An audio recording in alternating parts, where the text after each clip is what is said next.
오늘 우리에게 주시는 말씀은 열왕기하 20장 말씀입니다. 벌써 열왕기하가 이제 거의 끝나갑니다. 안 끝날 것 같았는데 끝나갑니다.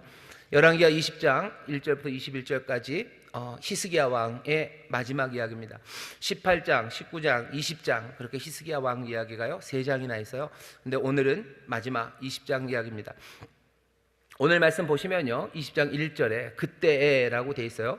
그때가 언젠지는 잘 모르겠습니다. 또 12절 보면 또 그때에라고 돼 있어요. 그때가 언젠지는 잘 몰라요.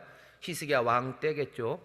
하지만 20장을 잘 읽어보면요 18장, 19장 그리고 20장이 시간순으로 쭉 연결되는 것 같지는 않습니다. 왜냐하면 오늘 읽은 본문의 첫 번째 사건, 히스기야가 병이 걸렸는데요. 그때 하나님이 히스기야에게 응답하시면서 이사야를 통해서 그렇게 응답하시죠.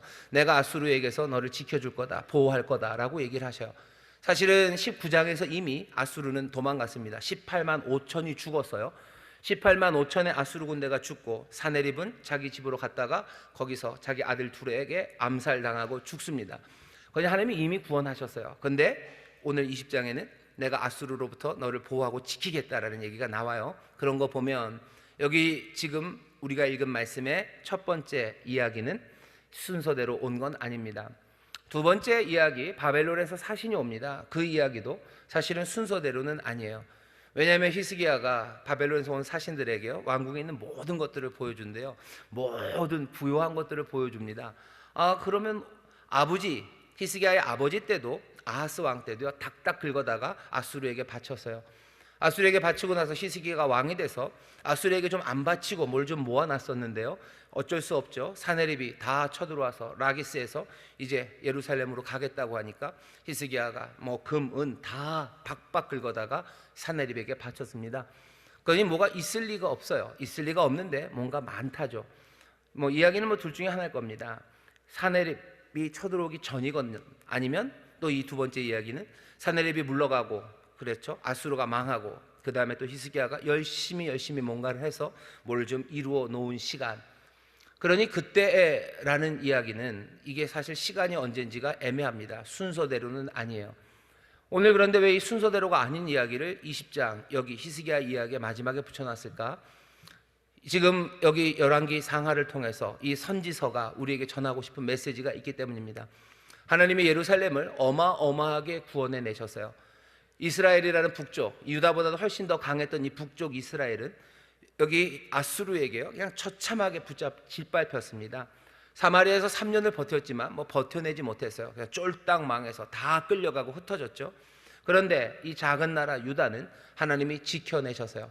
18만 5천이나 되는 군대가 왔지만 하나님이 그냥 그 밤에 그냥 여호와의 사자를 보내셔서, 사자는 으르렁 하는 사자 아닙니다. 여호와의 천사를 보내셔서 그냥 그 밤에 18만 5천을 어떻게 죽였는지 모르게 몽땅 다 없앴어요. 하나님이 사네립, 그 건방졌던 자기가 하나님인 양 얘기했던 그 사네립을 향해서 하나님이 뭐라고 천둥을 내리신 것도 아니에요. 조용히 그냥 집으로 돌아가게 하시고 거기서 칼에 맞아 죽게 하셨어요. 예루살렘이 누렸던 놀라운 구원입니다. 어마어마한 구원이에요. 그 구원의 이야기에 대해서 뭔가 덧붙일 말이 있는 겁니다. 우리가 하나님의 놀라운 구원을 받은 사람이요, 하나님께서 우리를 구원하셨는데 죄로 말미암아 죽을 수밖에 없는 우리를 구원하시고 또 우리에게 새 생명을 주셨습니다. 우리의 구원에 대해서도 뭔가 덧붙일 말이 있어요. 예루살렘의 구원에 대해서도 덧붙일 말이 있어요. 예루살렘의 구원이 놀랍습니다. 우리를 향한 하나님의 구원이 놀랍습니다. 놀라운 구원, 그냥 즐겁고 행복하다 거기서 끝날 일은 아니에요. 예루살렘의 구원에 대해서 무슨 이야기를 덧붙이시는지, 또 그것을 통해서 우리의 구원에 대해서 무슨 말을 덧붙이시는지 그 이야기에 귀를 기울여야 됩니다. 열왕기 상하가 짧지는 않아요. 꽤 길지만 사실은 이스라엘 역사 300~400년을 거기에 다 기록하고 있다면 사실은 이 분량이 그렇게 많은 분량은 아닙니다. 그 분량 가운데서도 한 챕터, 한 장을요 놀라운 구원 이후 깨달아야 되는 그 이야기에 우리에게 할애하고 있습니다. 그러니 이 이야기는 너무너무 중요해요. 또 히스기야라는 왕이 아주 특별하기 때문에요 우리의 마음에 남습니다. 히스기야의 왕의 삶이 파란만장하죠. 잊기 어려운 왕이에요. 잊어버리기 어려운 사건들이 히스기야에게 있습니다. 그러니 우리는 분명히 기억할 거예요. 그러니 그 분명히 기억하는 그 이야기 뒤에 하나의 해석과 의미를 담아놓는 것은 우리에게 기억하게 하기 위해서입니다. 아마 오늘 이 말씀을 여러분들은 너무 성급한가? 영원히 기억할 겁니다. 왜? 히스기야의 왕 이야기를 우리가 잊지 못하기 때문이에요. 그 뒤에 있는 이 부록처럼 달린 이 의미를 여러분들도 마음에 담으셔서요, 정말로 하나님이 뜻하신 바 그 귀한 구원을 모두가 다 누리게 되시기를 주의 이름으로 축원합니다. 주의 이름으로 축원합니다. 자, 히스기야 왕이 병이 걸렸습니다. 그때 히스기야가 병들어 죽게 되매 아모스의 아들 선지자 이사야가 저에게 나와서 이르되 여호와의 말씀이 너는 집을 처치하라 네가 죽고 살지 못하리라 하셨나이다. 집을 처치하래요. 집 정리해라. 너 이제 죽는다. 곧 죽을 거예요. 그렇게 이사야가 와서 말합니다. 여러분들이 그냥 들으면서 히스기야가 뭘 되게 잘못했나 보다 라고 생각하실지 몰라요. 하지만 오늘 본문을 보면 히스기야가 뭘 잘못해서 하나님이 히스기야를 치시는 게 아닙니다. 사람은 다 죽어요. 사람은 다 죽습니다. 그냥 소위 말하는 천수를 누리고 사람들이 그냥 서서히 돌아가시는 분들이 있는가 하면 그냥 이런 질병 아니면 저런 사고로 갑자기 돌아가셔요. 사람은 그냥 죽습니다. 사람은 죽어가요. 왜 사람이 죽냐? 사람들 죄 때문에 죽는 거죠. 죄로 말미암아 죽어요. 그러면은 내가 죽게 된 건 무슨 죄를 지었기 때문이겠구나. 뭔가 결정적인 죄가 있어서 내가 죽는 거구나. 아니, 그렇게는 아닙니다. 세상에 죄로 말미암아 사망이라는 게 들어왔고요. 우리는 그냥 사망의 권세 아래 살아갑니다. 어떤 사람들은 이렇게, 어떤 사람들은 저렇게 죽어가요.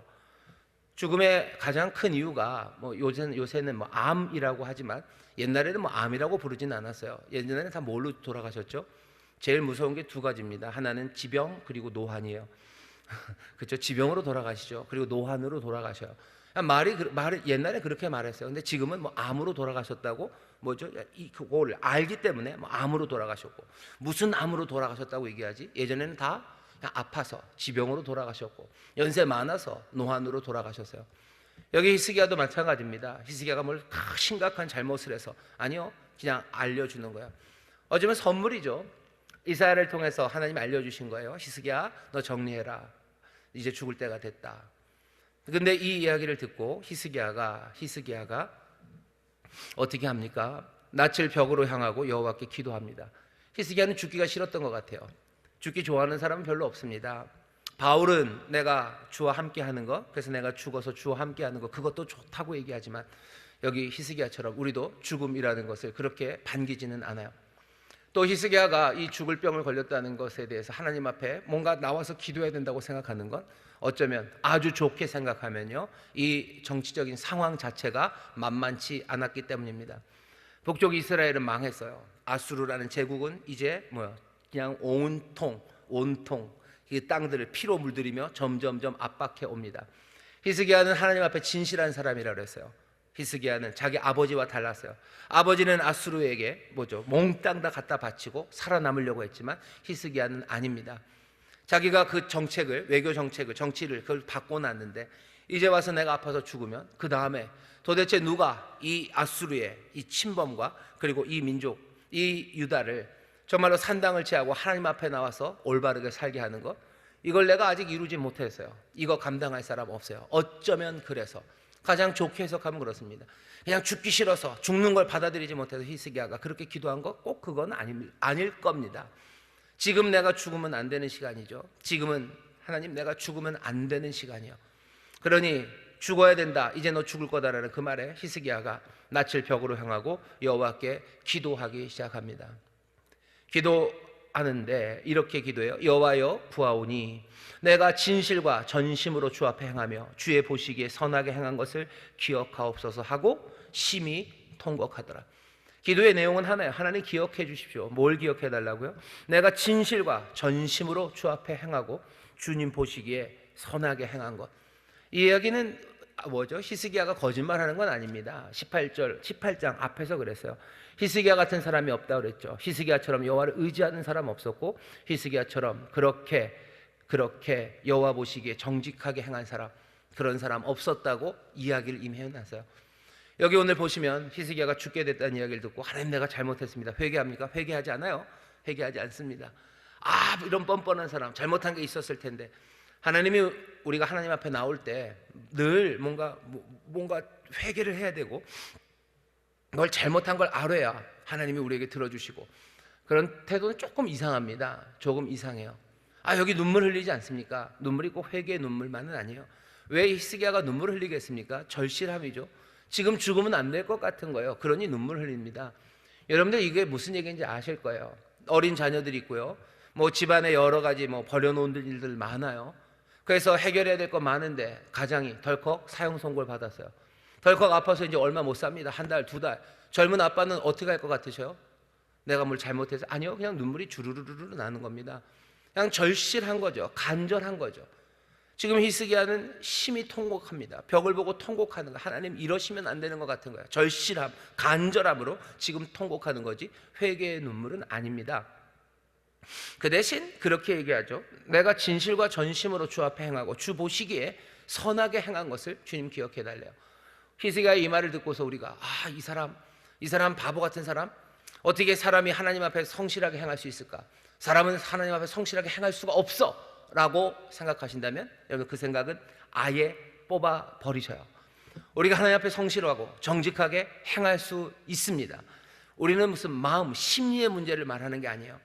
하나님 앞에서 정직히 행했다라는 그러면 구약의 말씀들은 몽땅 다 거짓말입니까? 다 거짓말이에요? 사실은 정직하게 행하지 않았지만 정직하게 행했다고 그러는 건가요? 아니요. 정직하게 정말로 행합니다. 물론 빈 곳들도 있겠죠. 히스기야의 어리석음도 있고 히스기야가 악한 생각했을 때도 있었을 거예요. 하지만 그 사람이 하나님 앞에서 정직하게 살고 성실하게 살았다는 말이 그 말이 거짓말은 아닙니다. 히스기야가 그렇게 얘기했더니 하나님께서 아니 요놈 봐라, 네가 아무리 정직하고 진실되게 행했다고 해도 네가 그렇게 말할 그게 되냐? 라고 하지 않으셔요. 하나님이 그 다음에 바로 응답하십니다. 내가 네 눈물을 보았고 네 기도를 들었대요. 내가 네 눈물 보니까 네 눈물은 진심인 것 같았는데 내가 네 기도를 들어보니 네 기도가 좀 틀렸다. 네가 진실과 정직함으로 내 앞에서 선하게 하겠다고 그러는데 그건 아니지. 네가 한 60은 그렇게 했을지 몰라도 40은 그러지 않아. 아니, 하나님이 히스기야의 그 말에 대해서 뭐라고 토를 달지 않으셔요. 그냥 그 말 그대로 받으십니다. 뭐라고 받으신가요? 그래 히스기야, 너는 내 앞에 정직하게 행했어요. 내 앞에서 선한 일 했어요. 그런데 왜 죽이십니까? 사람은 다 죽는 거예요. 잘못해서 죽는다고 그러지 않으셨어요. 그냥 히스기야, 너 죽을 때 됐으니 집안 정리해라. 히스기야는 지금 죽을 수는 없어요. 그러니 벽을 향해서 하나님 앞에 통곡하고 눈물로 기도하는 거, 내가 하나님 앞에 정직하게 행했던 거, 내가 하나님 앞에 선하게 행했던 거, 그거 기억해 달랍니다. 여러분들 잘 생각해 보셔야 돼요. 시편에 보시면 시편 17장 17편 여러 곳에서 다윗이 한 기도들 보셔요. 다윗의 기도들 보시면요, 늘 눈물로 내게 정직한 영을 회복시켜 달라고, 내가 주 앞에 범죄했다고만 기도하고 찬송한 건 아닙니다. 여러 시편들이 하나님 앞에서 자기가 얼마나 의롭게 살았는지를 이야기를 합니다. 예를 들어 볼까요? 시편 17편 3절부터 5절까지만 읽어보겠습니다. 다윗의 시예요. 주께서 내 마음을 시험하시고 밤에 나를 권고하시며 나를 감찰하셨사오나 흠을 찾지 못하셨으니 내가 결심하고 입으로 범죄치 아니하리이다.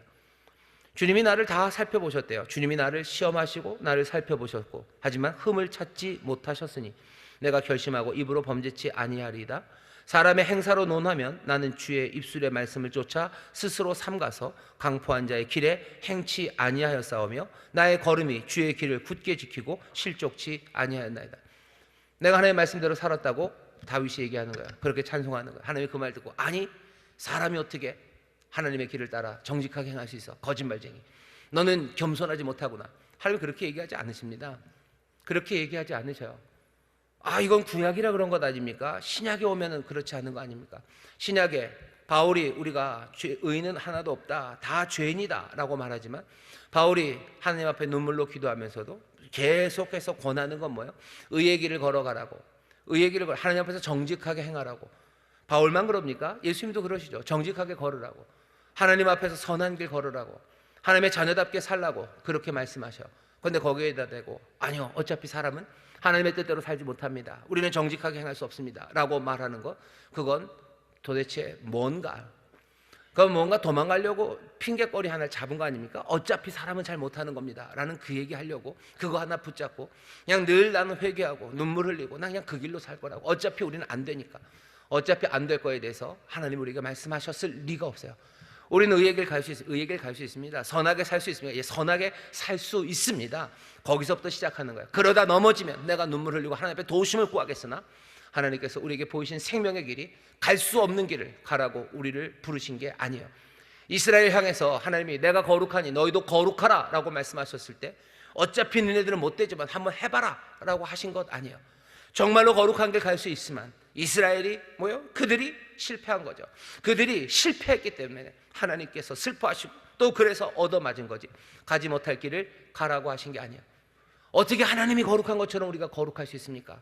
하나님이 우리에게 요구하시는 바는 뭐죠? 레위기 19장에서도 하나님이 거룩하다, 나 여호와가 거룩하니 너희도 거룩하라, 그러고 하신 말씀이 무슨 네 마음에 무슨 스쳐가는 생각이라도 나쁜 거 눈 한 번이라도 건들질하지 말아라, 그렇게 얘기하지 않으셨어요.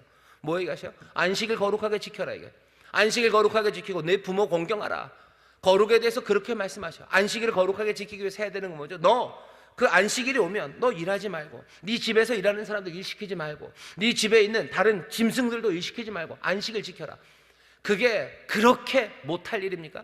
죽어도 못할 일이에요? 죽어도 못합니까? 할 수 있는 일이죠. 부모를 공경해라. 부모를 공경하는 게 그게 한도 없고 끝도 없는 것 아닙니까? 하지만 부모를 공경하는 게 그렇다고 해서 못할 일입니까? 부모님께 순종하고 부모님 무겁게 여기는 게 그게 못할 일이에요. 하나님께서 그거 하라고 그러셨어요. 그 다음에 살인하지 말아라. 사람 죽이지 않는 거. 예수님은 사람 죽이지 말라고 하신 게 살인하지 말라고 했지만 그게 아니라 형제를 향해서 라가라 하는 자, 형제를 향해서 욕하고 형제를 무시하고 그러는 사람들도 안 된다고 그러지 않았습니까? 그렇죠.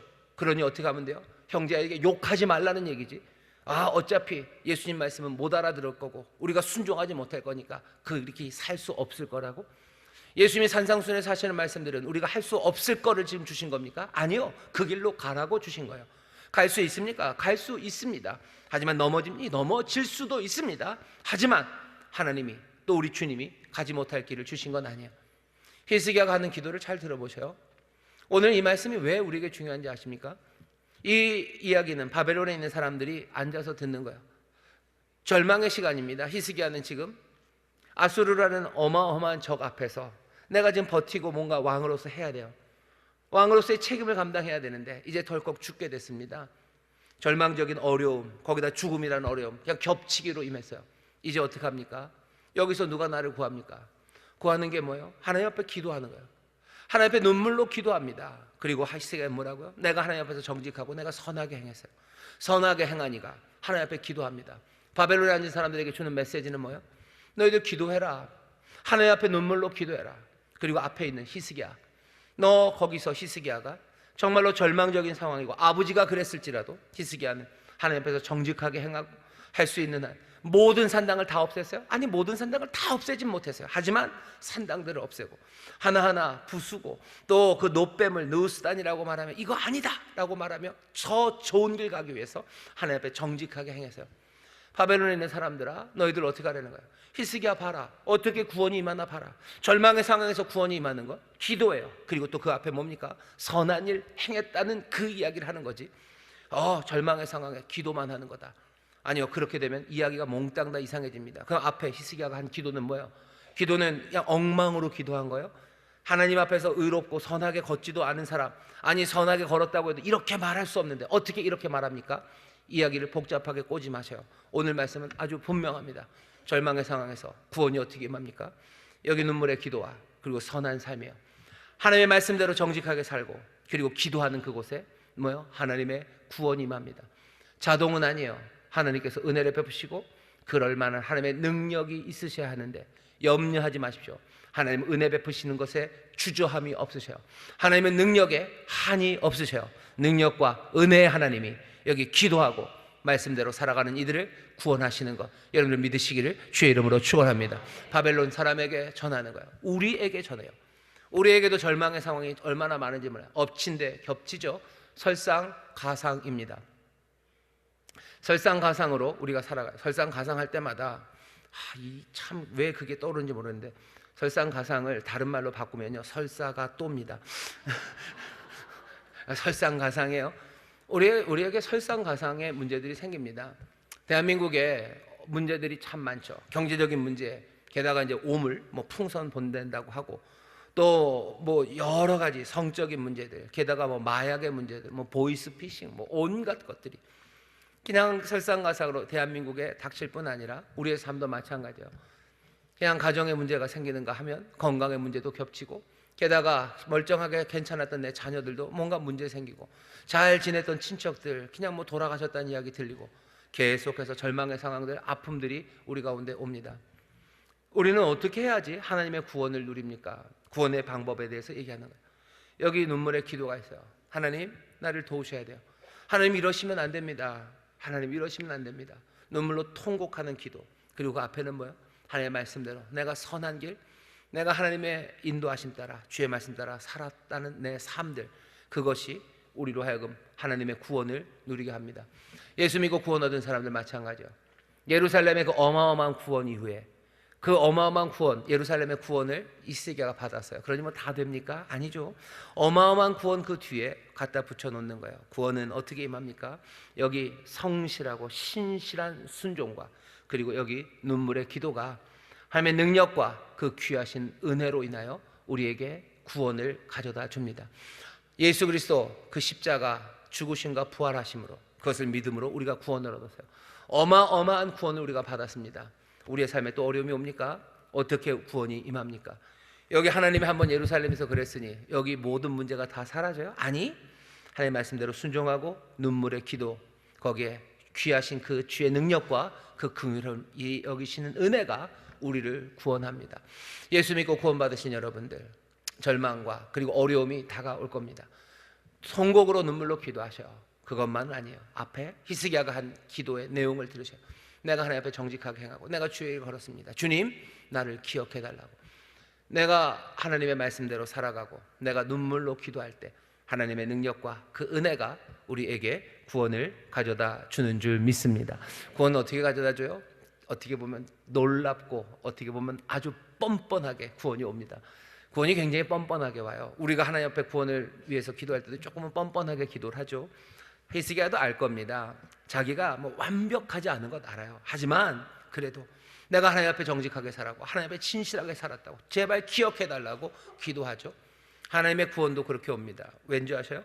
히스기야가 눈물로 기도합니다. 벽을 보고 기도했어요. 그랬더니 어떤 일이 일어나나 보시죠.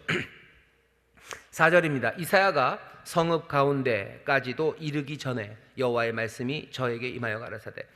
이사야가 히스기야에 가서 너 죽는다, 하나님이 너 죽는데요, 너 죽는데요가 아니라 왕이시여 돌아가십니다. 그러니 집안을 잘 정리하세요. 그 얘기 전하고 왕궁에서 나왔어요. 아직 성읍 가운데까지도 이르기 전에, 예루살렘이 뭐 인천만큼 크지 않아요. 인천시청에서 어디 가는 것도 아니에요. 예루살렘이래 봐야, 예루살렘에 가보면 지금도 뭐 많이 예루살렘이 커졌다고 하지만 예루살렘 옛 성 그 안을 가보면요 굉장히 많이 가보질 않았으니 잘 모르지만 사진으로 보면요 성이 요만합니다. 성이 요만해요. 여러분들 뭐 서울도 마찬가지예요. 서울도 가보시면 뭐 커져서 엄청나게 크지만요, 여기 뭐 동대문에서 서대문까지, 아니면 동대문에서 어디죠, 그 종가까지 걸어가 보세요. 그게 얼만큼이요? 종로 1가서부터 6가까지입니다. 1가가 굉장히 넓을 거라고. 서울은 어마어마하게 크니까. 아니, 한 1가가요 그냥 한 블록 요만큼이에요. 막 뛰어서 가면, 종각에서 동대문까지 막 뛰어서 가면 한 10분 걸릴까? 10분 정도면은 갈 수 있어요. 그러니까 서울이라는 성읍이 그래요. 우리 600년 전, 700년 전 그 서울이라는 도시가, 그 거대한 이 한반도를 다스렸던 그 중심 도시가 그래요. 예루살렘, 뭐 지금도 이스라엘은 조그맣니다. 우리나라보다 훨씬 더 작아요. 거기에 수도입니다. 하나의 바위산이에요. 크지 않아요. 그냥 뭐 여기서부터 끝까지 가는데 진짜로 달리기 빠른 사람이 뛰면 한 5분이면 확 뛰어가면 갈 만큼, 그만큼의 성입니다. 아직 채 중간까지도 가지 못했어요. 그 얘기는 길어야, 정말로 길어야 뭐 20-30분, 전하고 20-30분, 아니면 한 10분, 얼마 되지 않아서요. 지금 강조하고 싶은 건 겁니다. 이사야가 성읍 가운데까지도 가기 전에 이사야가 기도하자마자라는 이야기예요. 이사야가 전하고 히스기야가 그 기도하자마자 하나님이 뭐라고 하셔요? 이사야가 성읍 가운데도 이르기 전에 여호와의 말씀이 저에게 임하여 가라사대. 너는 돌아가서 내 백성의 주권자 히스기야에게, 히스기야를 그렇게 불러요. 여호와께서 내 백성의 주권자, 내 백성을 맡아 책임져야 되는 히스기야에게 이르기를, 왕의 조상 다윗 하나님 여호와의 말씀이 내가 내 기도를 들었고 내 눈물을 보았노라, 내가 너를 낫게 하리니 라고 가서 말하래요. 기도의 응답이 얼마나 빨리 옵니까? 그냥 죽는다 말하자마자 히스기야는 눈물로 기도하고 그리고 채 성 가운데까지도 오기 전에 하나님의 말씀이 이사야에게 임합니다. 가서 전해줘라. 내가 들었고 내가 보았다고 전해줘라. 이 이야기를 들으면 우리는 너무너무 히스기야가 부러워요. 어떻게 기도하자마자 그냥 몇 분 되지도 않아서 하나님의 응답이 임한 겁니다. 너무너무 부럽지만 또 가만히 생각해 보면 하나님도 좀 이상하신 것 같아요. 아니 죽는다고 그래 놓으시고 그거 참 몇 분도 안 돼서 그렇게 후다닥 바꿔버리시면 그럼 어떡해요, 그죠? 너무 변덕 심한 거 아닙니까? 좀 신중하게 얘기를 하시지 왜 그러십니까? 라고 생각할 수 있지만 아니요, 하나님은 은혜 베푸시는 일에 주저함이 없으셔요. 은혜 베풀기로 작정하셨을 때 하나님 머뭇거리지 않으세요. 그래도 체면이 있지, 하루는 지난 다음에 좀 얘기를 해줘야지, 뭐 금방 바꿨다고 전해 줄 수는 없죠. 이렇게 촐싹대는 것 같고 뭐 이렇게 가벼운, 하나님 그런 거 신경 안 쓰십니다. 사람들이 하나님이 뭐 이렇게 진중하지 못하십니까? 그런 말 필요 없어요. 하나님은 은혜 베푸는 것에 주저함이 없으세요. 탕자의 비유에 보면 거기 아버지가 그렇게 나옵니다. 아버지는 은혜 베푸는데 주저함이 없으셔요. 은혜 베푸는데 부끄러움이 없으셔요. 지금도 뭐 우리나라도 좀 그렇죠. 아버지의 권위가 좀 있기 때문에 아들이 뭐 이렇게 집 나가면 아버지는 눈물 흘리면 안 돼요. 그죠? 가면 가는 거지. 딱 그래야 돼요. 뭐 애가 돌아왔는지 안 돌아왔는지 물으면 안 돼요. 애 왔어? 뭐 이런 거 물으면 약해 보이는 거예요. 그러니 묻지도 않아요. 집 나간 놈이 뭐 나가건 말건 들어오건 묻지도 않아요. 아는 척도 안 해요. 그게 뭐 멋지고 훌륭한 아버지죠. 2000년 전 유대 땅에선 더더군다나 그래요. 근데 그 아버지는 다릅니다. 그 아버지는 집 나간 아들, 그냥 집을 나간 게 아니에요. 아버지를 막 배신하고 왜 안 돌아가시냐고, 그죠? 돌아가셔야 당신 재산이 내 재산이 될 텐데 빨리 안 돌아가시니 내가 그 재산 갖고 도망가겠다고 그렇게 해서 나간 아들이에요. 그 동네 완전히 그냥 그 아버지는요 그냥 모욕을 당한 겁니다. 아들을 어떻게 길렀길래 그런 말을 하고 재산을 들고 나가냐고 사람들이 아버지를 볼 때마다 뭐라고 혀를 찰 거예요. 아버지는 부끄러워서 어디 집안에 틀어박혀서 이놈의 자식 뭐 그러고 있지 않아요. 이 아버지는 날마다 그 아들이 돌아오는지 동네 밖을 쳐다봅니다. 동네 사람들이 그 아버지를 보면서 뭐 저 벨도 없고 뭐도 아니고 어떻게 아버지가 저러냐고 뭐를 얘기할 거야. 근데 아버지는 신경 쓰지 않습니다. 아버지는 계속 기다려. 아들이 옵니다. 아들이 올 때, 산 거 멀었을 때, 알아보기도 힘들 때, 서로 알아볼 수 없는 그 시간에 아버지는 이 아들을 알아봐요. 그리고 달립니다. 유대인들은 잘 달리지 않아요. 우리나라도 그렇죠. 양반들은 잘 안 달립니다. 양반들은 천천히 가야 돼요. 누가 달립니까? 근데 이 아버지는 달려가요. 아버지는 달려가 목을 끌어안습니다. 돼지 그거 그냥 덕지덕지 묻은 아들을 향해서 달려가고 목을 어금 맞추고 입 맞춥니다. 하나님의 은혜, 하나님은 은혜 베푸는 것에 주저함이 없으세요. 하나님은 은혜 베푸는데 아무것도 걸리적거리지 않으세요. 이걸 뭐라 그래요? 그냥 사랑에 눈이 멀었다 그러죠. 어떤 사람이 그렇게 제목을 붙였어요. 이건 크레이지 러브예요. 이건 미친 사랑이에요. 이건 제정신이 아닌 사랑이에요. 체면도 없고 뭐도 없으셔요. 어떻게 그렇게 후다닥 바꿉니까? 어떻게 바꾸냐고요? 하나님이 은혜로우시고 자비로우시기 때문에 그래요. 하나님이 은혜 베푸시기로 작정하셨어요. 거기에 주저함이 있습니까? 아니요, 아무것도 가로막지 못합니다. 세상의 힘들 당연히 가로막지 못해요. 하나님의 체면 그것도 가로막지 못해요. 하나님은 은혜 베푸시는 그 일에 주저함이 없으셔요. 하나님 영광 받으셔야 되는 것 아닙니까? 하나님은 높으신 분 아닙니까? 하나님의 영광은 십자가 높이 벌거벗긴 채로 달려있는 그곳을 하나님은 자기의 영광이라고 생각하셨어요. 사랑하는 자들을 위해서 얻어맞으시고 찢으시고 찢기시고 수치와 모욕당하는 그곳에 이것이 구원, 이것이 살리는 일이라면 그 사랑으로 그곳에 올라가신 하나님이셔요. 그 하나님은 그것을 영광으로 생각하시지 그걸 수치로 생각하지 않으십니다. 벌거벗겨진 수치와 모욕 다 당하셨으나 그것을 영광으로 여기셔요. 어떻게 이렇게 휙휙 바꿉니까? 그거 부끄러운 일 아닙니까? 아니, 부끄럽다면 너희들은 부끄럽다고 얘기하라고. 난 얼마든지 은혜를 베풀겠다고 말씀하셔요. 바벨론에 잡혀간 사람들, 하나님 우리를 치실 때는 언제고 우리를 언제 또 살려주십니까? 아니, 하나님은 은혜 베푸는데 주저함이 없으셔요. 전에는 때렸으나 이제는 상처를 다시 싸매시는데 하나님 주저함이 없으셔요. 하나님이 무너뜨리셨는데 어떻게 다시 세우십니까? 아니, 하나님 무너뜨리고 그렇지만 은혜로 다시 세우는데 하나님 주저함이 없으신 하나님이셔요. 하나님이 다 가져가셔 놓고 이제 다시 또 주십니까? 하나님이 가져가셨다가 다시 주시는데 주저함 없으셔요. 은혜 베푸는데 주저함이 없는 하나님, 그 하나님이 우리를 구원하시는 하나님입니다. 여러분들 절망의 시간에 여러분들 소망을 가질 수 있는 이유는 하나님의 은혜 베푸는 것에 주저하지 않으시기 때문이에요. 여러분들 하나님의 능력을 믿으십시오. 그리고 하나님의 이 은혜를 믿으셔요. 그리고 어떻게 하셔요? 눈물로 기도하시고 말씀대로 살아가셔요. 말씀대로 어차피 살 수 없다는 생각, 그 생각은 다 집어 던지셔요. 다 집어 던지시고 내가 말씀대로 살다 실패할 수 있어요. 하지만 나는 믿음으로 살 수 있다고, 내가 생명의 길을 걸어갈 수 있다고 믿고 소망으로 가는 거지, 어차피 해도 안 된다는 생각, 그건 악한 영들이 주는 생각입니다. 말씀대로 살 수 있습니까? 예, 살 수 있습니다. 주님이 나에게 말씀하셨으니 주가 나를 도우실 것을 내가 믿고 나는 그 길을 갈 수 있습니다. 말씀대로 사시고 눈물로 기도하시는 가운데 주저함 없으신 하나님의 은혜와 그 능력 가운데 구원을 누리게 되시기를 주의 이름으로 축원합니다. 주는 은혜로우신데 주저함이 없으실 뿐만 아니라요, 그 은혜는 풍성하셔요. 놀랍습니다. 병 낫기를 위해서 기도했죠. 들은 이야기는 그냥 병에 관한 이야기예요. 하지만 하나님은 우리의 마음의 생각을 아십니다. 그러니 히스기야에게 뭐라고 대답해 주셔요? 병 낫는다 이게. 병 낫는다. 너 치료한다. 그것만 있는 건 아니죠. 15년 더 살게 해줄게. 15년을 더 살아요. 게다가 하나님께서 뭐라고 얘기하셔요? 아수르 그들에게서 내가 보호하고 너를 지킬 거다라고 약속하셔요. 히스기야 마음에 있는 소원입니다. 나는 지금 죽으면 안 된다고 생각했죠. 이 병의 문제가 아니에요. 지금 죽으면 안 돼요. 왜? 이 아수르 여기에서 나는 책임이 막아 넣어야 될 책임이 있는, 나는 이 민족, 이 백성의 주권자가 나이기 때문이에요. 하나님이 그 마음의 소원을 아십니다. 그러니 우리의 마음의 소원을 아시고 우리가 구하는 것과 생각하는 것에 더 넘치도록 응답해 주시는 하나님이셔요. 여러분 이 하나님의 은혜를, 이 능력을 기억하시기를 주의 이름으로 축원합니다. 바벨론에 있는 사람들뿐만 아니라 우리 마찬가지죠. 우리의 마음을 아셔요.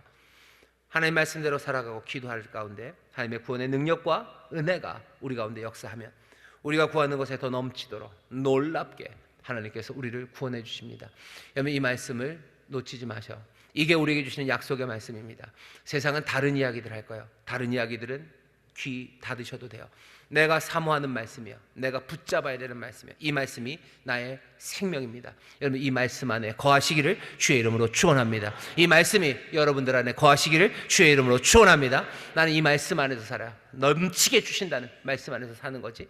아 몰라, 세상은 몰라. 아니요, 나는 그런 이상한 이야기에 속아 넘어가지 않습니다.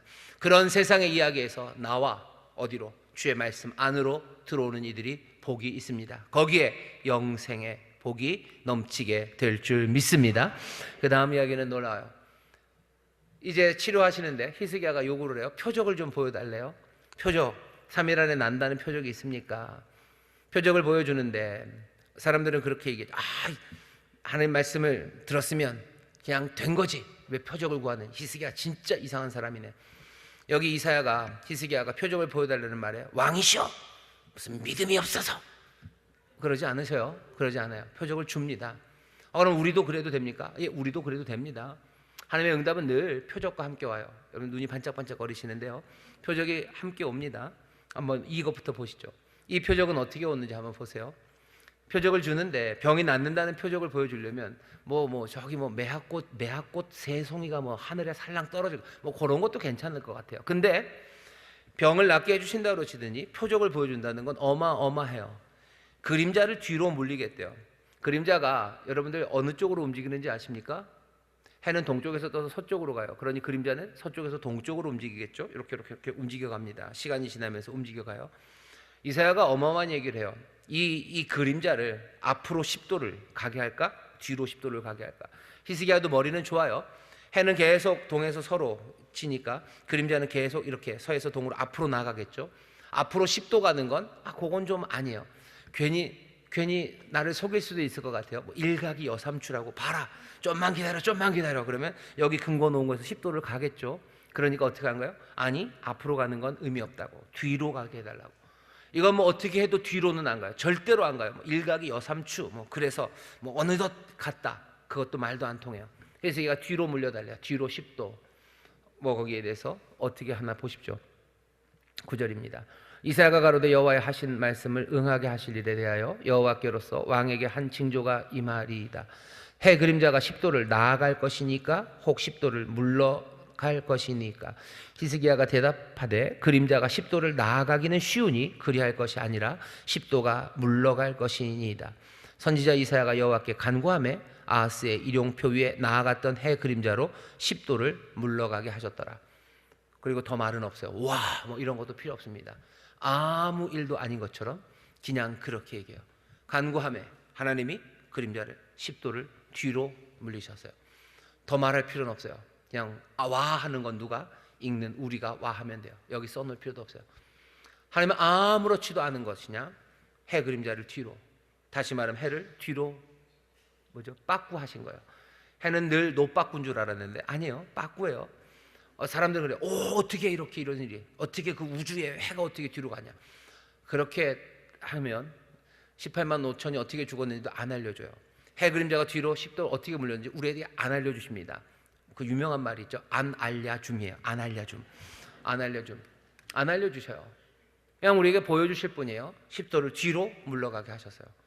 이건 좀 깜짝 놀라요. 아니, 병 낫는 것보다 태양 그림자가 10도 뒤로 물러가는 게 훨씬 더 큽니다. 그러니 우리에게 말하는 바는 뭐예요? 표적? 어쩌면 어마어마한 걸 보여주시며 너 이건 별것도 아닌데 그렇게 표적을 보여주셔요. 어쩌면 이 이야기는 우리에게 의미가 훨씬 큽니다. 우리가 지난 금요일 날 금요 철야 때 표적 넘버 1, 표적 노점 1을 했어요. 가나에서의 표적을 보였죠.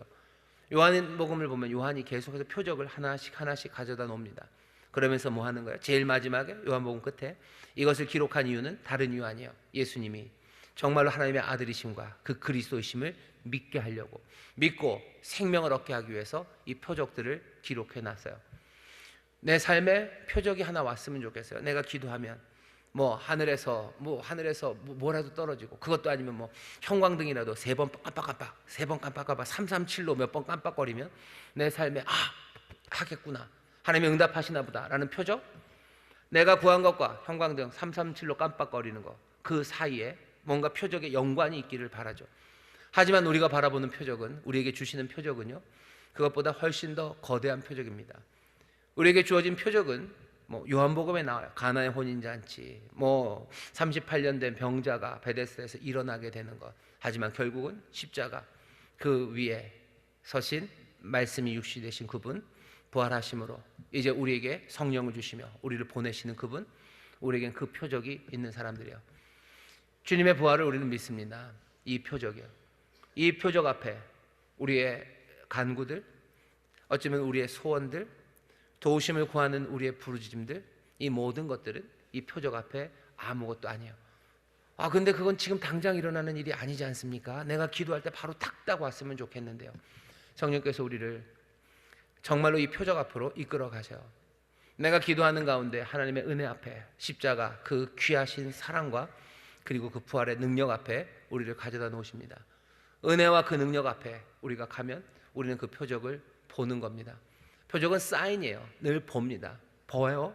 그리고 믿습니다. 그 다음에 어떻게 해요? 영생, 살기 시작하는 거예요. 하나님께서 우리에게 표적을 주십니까? 우리는 빼앗길 수 없는 표적이 있어요. 너무나 거대한 표적이 있어요. 해 그림자를 뒤로 10도 물리는 것과는 비교할 수 없는, 하나님이 우리를 위해서 모든 것들을 내놓으시고 말씀이 육신이 되어 우리 가운데 오셔서 살과 피를 찢고 다 쏟아내시며 우리를 살리신 그 놀라운 표적이 우리 앞에 있습니다. 그것만은 아닐 거예요. 뭔가 다른 것들도 주시겠지만 우리에게는 이 강력한 표적이 있는 사람이요, 십자가를 믿는 사람들, 주의 부활하심을 믿는 사람들, 그 부활하신 주께서 우리에게 그 생명을 주시며 우리를 보내심을 우리가 믿는 사람들, 그 표적을 본 사람들, 그 사람들은 하나님 앞에 나와서 기도하고 또 구원하시는 그 은혜를 구할 때 주의 응답에, 주의 말씀에 우리는 흔들림 없이 그 표적을 붙잡고 나아갈 수 있는 줄 믿습니다. 하나님이 우리에게 응답 주실 때 여러분 의심하지 마셔요. 십자가 그 하나님이요, 그 부활의 주님이 나에게 주신 응답입니다. 응답이 임하시면 여러분들 붙잡으시고 그 말씀대로 살아가시기를 주의 이름으로 축원합니다. 주의 이름으로 축원합니다. 이야기는 거기서 딱 끝나면 좋았는데 그 뒷이야기, 히스기야의 어리석음이 보입니다. 발라단의 아들 바벨론 왕 브로닥 발라단이 히스기야가 병들었다는 말을 듣고 사자를 보내요. 좋은 의도죠. 사자가 왔는데 히스기야가 왕궁에 있는 모든 것들을 다 보여줍니다. 자랑하는 거죠. 아마 왕궁에 뭐가 있는 걸 보면 아수르 전이든지 아니면 전쟁 끝나고일 거예요. 전쟁 끝나고 아수르 다 망한 다음에 히스기야가 열심히 뭔가를 채워놨겠죠. 그러니 아마 바벨론에서 사자가 왔을 때 보여줄 만도 했을 겁니다. 이만큼 우리가 회복했다고. 하지만 이것에 대해서 이사야를 통해 하나님이 뭔가 얘기하기 시작하셔요. 왜 그랬냐는 거죠. 왜 그랬냐. 어쩌면 히스기야가 어리석었어요. 자랑한 만큼 어리석었을지도 모릅니다. 이사야를 통해서 하나님이 전하는 말은 이제는 끝이다라는 건 아니에요. 조금 여지는 있습니다. 뭐라고 하냐면 16절, 이사야가 히스기야에게 이르되 여호와의 말씀을 들으소서. 여호와의 말씀이 날이 이르리니 무릇 왕궁의 모든 것과 왕의 열조가 오늘까지 쌓아두었던 것을 바벨론으로 옮긴 바 되고 하나도 남지 아니할 것이요 몽땅 다 털려서 바벨론에 다 줄 거다. 그 다음에 18절에 또 왕의 몸에서 날 아들 중에서 사로잡혀 바벨론 왕궁의 환관이 되리라.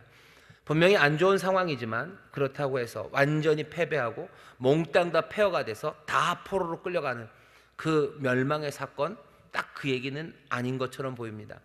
왜냐하면 다 털린 적은 꽤 많아요. 뭐 아수르에게서도 털렸었고요. 그게 털린다고 끝은 아니죠.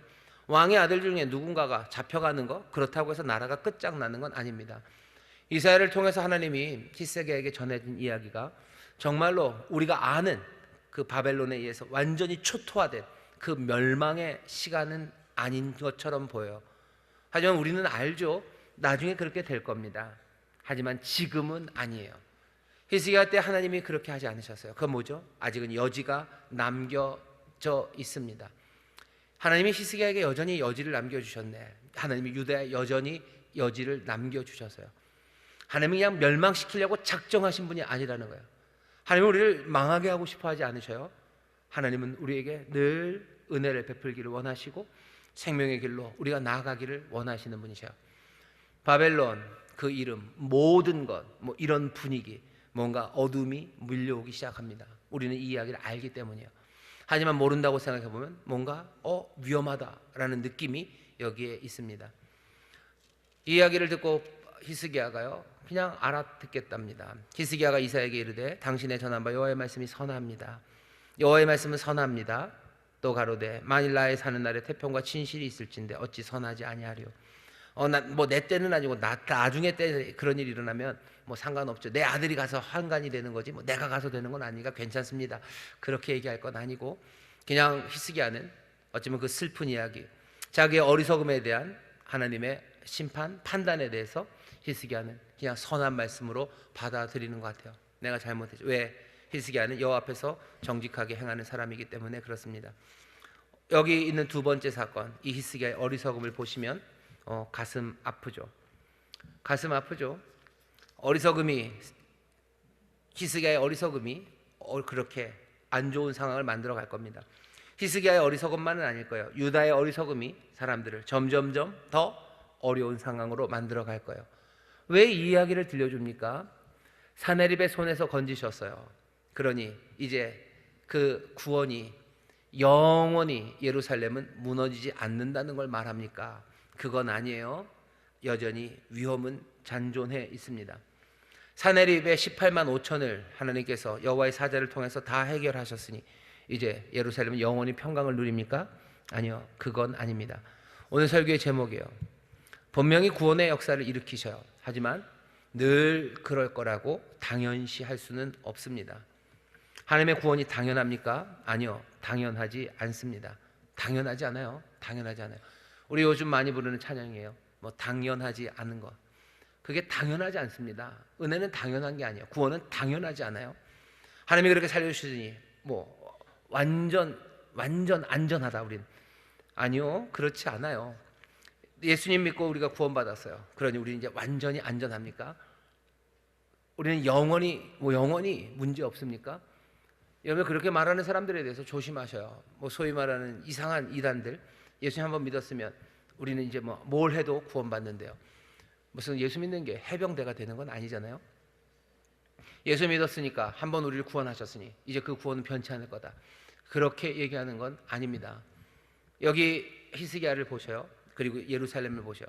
하나님이 예루살렘을 구원하셨죠. 그 전에도 구원하셨고 사네립에 엄청난 구원을 하셨어요. 그러니 이제는 자신 있어요. 사네립의 18만 5천을 예루살렘 성 앞에서 하나님이 다 치우셨어요. 이제 누가 당할 쏜가? 누가 우리를 무너뜨릴 건가?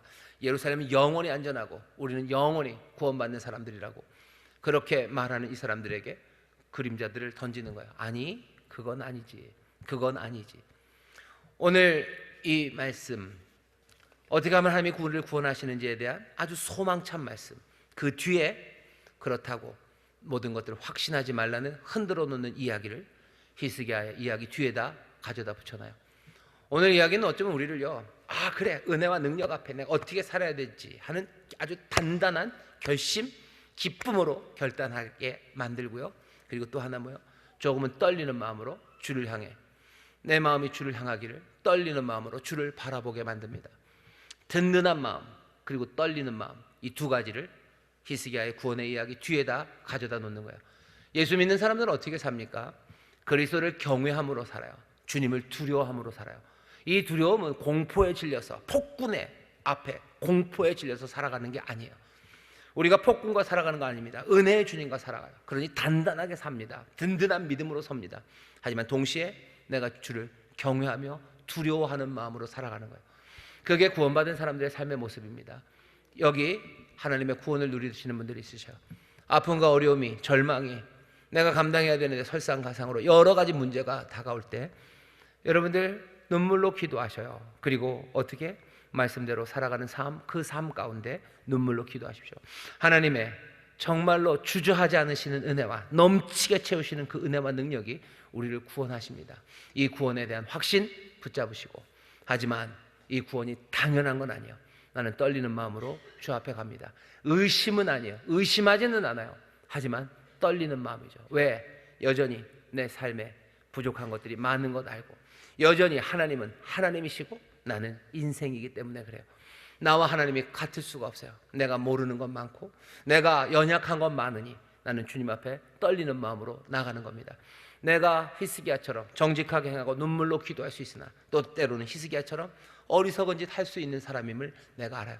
하나님이 나를 온전하게 하시고 성령님 나를 지키시나 내가 부족한 사람임을 우리는 압니다.